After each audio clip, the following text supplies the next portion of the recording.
BRS Bhuvanagiri MP అభ్యర్థి క్యామ మల్లేష్ను గెలిపించాలని MLA Jagadish Reddy party శ్రేణులకు సూచించారు.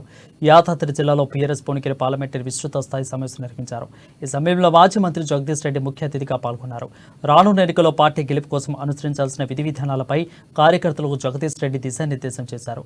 రాష్ట్రాన్ని దేశంలో నెంబర్ 1లో కేసీఆర్ నిలిపారని, నిలిపింది కేసీఆర్ అని, కేసీఆర్కు ప్రజల అవసరాలు ఆకాంక్షలకు అనుగుణంగా పనిచేశారని అన్నారు.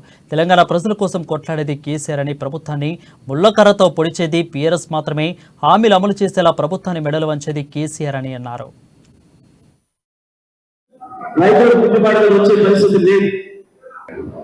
ఈ పరిస్థితుల్లో మంచి కూడా మళ్ళీ బిడ్డలు పట్టుకొని లైన్లలో నిలవాల్సిన పరిస్థితి, ట్యాంకర్ కూడా ఎదురు చూడాల్సిన పరిస్థితి వచ్చింది. విద్యుత్ విషయంలో ఎందుకో ఇసుకలు వస్తున్నాయి, లోడలు వస్తుంటే మోటార్లు కాకపోతున్నాయి, దాంట్లో కూడా పొలాలు ఎక్కిపోతున్నాయి అని చెప్పి రైతులు మొత్తుకుంటున్నారు. కానీ ఏమి ప్రధాన పత్రికల్లో ప్రధాన శీర్షికల్లో కనపడతలేవు.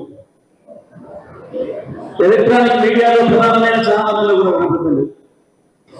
ప్రజలు సోషల్ మీడియా ద్వారా వాళ్ళ గొంతు వెళ్ళిపోయేలాగా అనిపిస్తున్నారు. ఎందుకు జరుగుతుంది అసలు? దీని వెనకాల కుట్ర ఏంటి? ఎవరు చేస్తున్నది కుట్ర? వాస్తవానికి ప్రజల సమస్య ప్రతిబింబించాలి, కానీ లేవు. ఏమొస్తున్నాయి? రైతులకు గిట్టుబాటులో వచ్చే పరిస్థితి లేదు.